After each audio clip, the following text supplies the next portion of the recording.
Channel विहंगम classes guys, आपका अपने चैनल विहंगम क्लासेस में स्वागत है। असफलता एक चुनौती है, उसे स्वीकार करो। क्या कमी रह गई देखो और सुधार करो। जब तक न सफल हो तुम, नींद चैन को त्यागो तुम, संघर्ष का मैदान छोड़कर मत भागो तुम। कुछ किए बिना यूं ही जय जयकार नहीं होती, और कोशिश करने वाले की हार नहीं होती। तो गाइस, जब भी हम किसी सब्जेक्ट में कमज़ोर होते हैं या जिस किसी फील्ड में या जिस किसी सेक्टर में कमज़ोर होते हैं, उस सेक्टर को, उस चीज़ को, उस सब्जेक्ट को हमें स्ट्रॉन्ग बनाना है ताकि हम उस चीज़ में सफलता हासिल कर सकें। सपोज यदि आप हिंदी में और इंग्लिश में कमज़ोर हैं तो मेहनत करके आप आधे घंटा या 1 घंटा जितना आपसे बने उतना करके आप अच्छे मार्क्स स्कोर कर सकते हैं। ओके गाइज, तो आइए हम लोग वीडियो पे बनते हैं। तो गाइज, आपके सामने ट्रांसलेशन है। जो भी 9, 10, 11, 12 अपकमिंग बोर्ड एग्जाम्स हैं उनकी प्रिपरेशन के लिए खास वीडियो उन सभी स्टूडेंट्स के लिए जो एग्जाम्स की प्रिपरेशन कर रहे हैं, और साथ ही साथ जो कॉम्पिटिटिव पॉइंट ऑफ व्यू भी तैयारी कर रहे हैं उन सभी स्टूडेंट्स के लिए भी, उन सभी गाइज के लिए भी ये वीडियो हेल्पफुल होगा। तो गाइज, आपके सामने ट्रांसलेशन है। तो हमें पता है जब भी ट्रांसलेशन सॉल्व करते हैं तो पहले अंतिम शब्द को चेक करते हैं, अंतिम शब्द क्या है। तो पहचान वाला शब्द रखा। रखा मतलब एक व्यापारी नौकर रखा, तो नौकर रखा मतलब बीती बात है। जब भी बीती बात होता है पास्ट टेंस होता है, और जो भी स्टोरी हम उसको नरेट करते हैं पास्ट टेंस में ही करते हैं। तो पास्ट टेंस में कौन सा? Past indefinite. सब्जेक्ट के बाद वर्ब के सेकंड फॉर्म का प्रयोग हम करेंगे। तो गाइस, सब्जेक्ट पता कर लेते हैं। एक नौकर रखा। कौन नौकर रखा? एक व्यापारी। तो सब्जेक्ट पता चल गया, एक व्यापारी। जब भी सब्जेक्ट पता करना होता है तो कौन किसने लगा के प्रश्न करते हैं, जो उत्तर मिलता है उसे कहते हैं सब्जेक्ट। यदि सो उत्तर नहीं मिलता है तो किसके पास लगा के प्रश्न करते हैं, तो जो उत्तर मिलता है उसे कहते हैं सब्जेक्ट। यदि इससे भी ना मिले तो हम क्या चीज लगा के प्रश्न करते हैं, और जो उत्तर मिल जाता है उसे कहते हैं सब्जेक्ट। तो गाइस, एक व्यापारी, सब्जेक्ट क्या हुआ? एक व्यापारी। उसके पहले एक बार आया है, तो एक बार को बोलते हैं वंस। वंस मीन्स एक बार, वंस मीन्स एक बार। एक व्यापारी, a businessman. Once a businessman, businessman. एक व्यापारी, अ बिजनेसमैन। एक नौकर रखा। नौकर रखा मतलब नौकर को हायर किया या नौकर को एम्प्लॉय किया। किसी को रखना बोलते एम्प्लॉय। क्या कहते हैं गाइस? एम्प्लॉय। हायर भी बोल सकते हैं गाइस, लेकिन हायर मतलब कि कुछ शॉर्ट पीरियड ऑफ टाइम के लिए रखना है। जैसे I hired a taxi, I hired a man. मतलब जिस किसी को रखेंगे बहुत दूर के 1 महीना, 2 महीना, 3 महीना ऐसा हो सकता है गाइस। तो हम आपको ये सजेस्ट करेंगे कि आप हायर की जगह पे एम्प्लॉय वर्ड यूज करें। तो एम्प्लॉय वर्ड हम यहाँ यूज करेंगे। A businessman employ, EMPLOY। बीती बात है तो ED लगा देंगे तो पास्ट इंडेफिनिट वर्ब का सेकंड फॉर्म बन जाएगा। तो एम्प्लॉयड किसको? एक नौकर को। तो बोलेंगे अ सर्वेंट। सर्वेंट मीन्स नौकर, SERVANT। तो फुल स्टॉप। पूर्ण विराम है तो लास्ट में फुल स्टॉप लगा देंगे। तो इस तरह से कंप्लीट हमारा ये स्ट्रक्चर हो गया। तो once a businessman employed a servant. एक बार आप कॉमन चाहे तो लगा सकते हैं। वंस एक बार एक व्यापारी क्या किया? एक सर्वेंट को हायर किया। नेक्स्ट गाइस, नौकर बहुत सच्चा था। कौन बहुत सच्चा था? नौकर। तो नौकर को बोलेंगे the servant, the servant, SERVANT। तो गाइस द लगाएंगे जो कि डेफिनेट आर्टिकल है। तो जब एक नाउन पहले आ चुका होता है, उसकी चर्चा पहले हो चुकी होती है, और ये दोबारा जब आता है तो ऐसे में द का प्रयोग हम करते हैं। तो अ सर्वेंट के जगह हम द सर्वेंट बोलेंगे, क्योंकि वही नौकर दोबारा आ रहा है, उसी के बारे में दोबारा बात हम कर रहे हैं। तो नौकर सच्चा था तो बोलेंगे द सर्वेंट वाज। कैसा था? सच्चा। बहुत सच्चा तो बहुत को बोलते वेरी। तो वेरी सच्चा को बोलते ट्रू, वेरी ट्रू। तो servant was very true. Next क्या है? जो काम और कोई न कर सकता था उसको वह कर देता। देखिए, देता मतलब कर देता था, सकता मतलब सकता था। ता लगाए लेकिन इसका मतलब था छिपा है। तो गाइस, उसको वह कर देता था तो बोलेंगे ही दैट।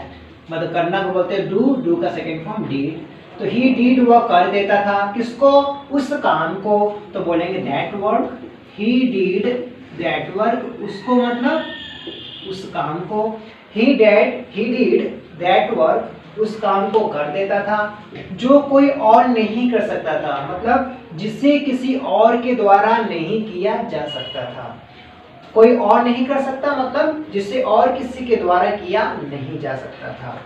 तो विच या दैट, देखिए कुड नॉट पैसिव वॉइस से कौन कर सकता था, औरों के द्वारा, द्वारा शब्द लग गया तो पैसिव वॉइस भी बोलेंगे। विच कुड नॉट बी, करना का do did done, which could not be done, be क्यों लगा गया क्योंकि पैसिव वॉइस है। जब पैसिव वॉइस होता है तो शूट के बाद बी, बी के बाद थर्ड फॉर्म, यदि केन होता है तो केन के बाद बी, बी के बाद थर्ड फॉर्म। उसी प्रकार से कुड के बाद बी, बी के बाद third form. Could not be done किसके द्वारा, किसी के द्वारा, be by others, which could not be done by others. तो गाइड ऐसे हम इसको बना लिए। अब देखिए दूसरा तरीका क्या है, क्योंकि एक ट्रांसलेशन को करने का दूसरा तरीका भी होता है, तो हम इसको ऐसे भी बना सकते थे, जो काम कोई और नहीं कर सकता था तो बोलेंगे the work which could not be done by others, the same work could be done by him। ऐसे भी गाइस इसको बना सकते थे। वह सदा प्रसन्न रहता था, कौन रहता था, वह को बोलेंगे ही। रहता था, देखिए रहना शब्द है तो रहना का लीव यहाँ गाइस नहीं लिखेंगे, लीव लिखेंगे तो रॉन्ग हो जाएगा। वह सदा प्रसन्न रहता था मतलब सदा प्रसन्न था, ये करेक्ट सेंस है। जैसे बोलेंगे सूर्य गर्म रहता है तो रहता है मतलब होता है मतलब है। ओके गाइस, दूध सफेद रहता है मतलब होता है, इसका मतलब है। तो ही वॉज, तो वह रहता था, ही वॉज कैसा, हमेशा, ही वॉज ऑलवेज कैसा, प्रसन्न, तो प्रसन्न को बोलेंगे happy. Okay guys, he was always happy, तो ही वॉज ऑलवेज हैप्पी। एक वर्ष बीत गया तो बोलेंगे अ ईयर बीत गया तो बोलेंगे पास्ट, अ ईयर पास्ट, एक साल बीत गया, पास्ट में ईडी जोड़ देंगे तो पास्ट, तो अ ईयर पास्ट, किंतु बोलेंगे but, a year past but, व्यापारी ने उसे वेतन नहीं दिया, कौन, व्यापारी ने, तो बोलेंगे the businessman, but the businessman नहीं दिया तो बोलेंगे डिड नॉट,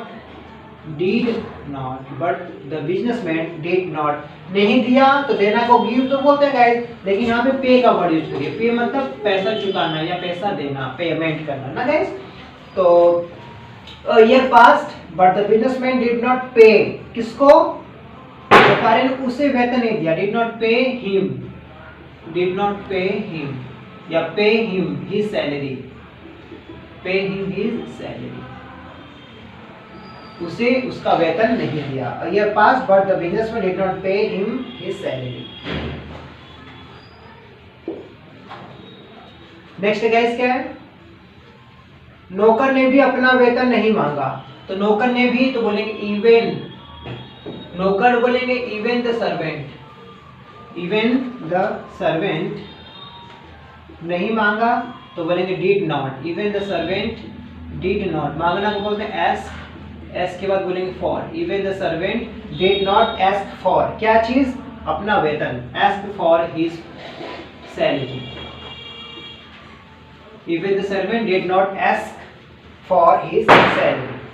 और सच्चाई था, ईमानदारी के साथ काम करता रहा। देखिए अंतिम शब्द है ता रहा, तो जब भी ता रहा, ती रहा, ते रहा शब्द होता है हिंदी में और वाक्य पढ़ के लगा कि कोई काम कंटिन्यू होता रहा, तो ऐसे में कीप ऑन या गो ऑन या कंटिन्यू का प्रयोग करते हैं।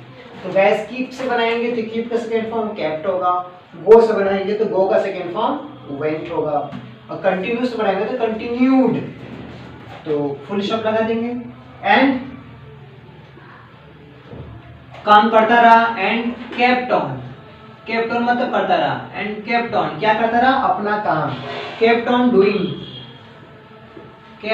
डूइंग क्या चीज, अपना काम, kept on doing his work, कैसे करता रहा, सच्चाई और ईमानदारी के साथ, तो बोलेंगे विथ, के साथ को बोलेंगे विथ, तो बोलेंगे विथ किससे, सच्चाई, तो बोलेंगे ट्रूथ, विथ ट्रूथ ईमानदारी बोलेंगे and honesty, with truth and honesty. तो गाइड इस तरह से हमारा ये सॉल्व हो गया। तो आई होप ये वीडियो लेक्चर आपके हेल्पफुल होगा। तो thanks for watching this video.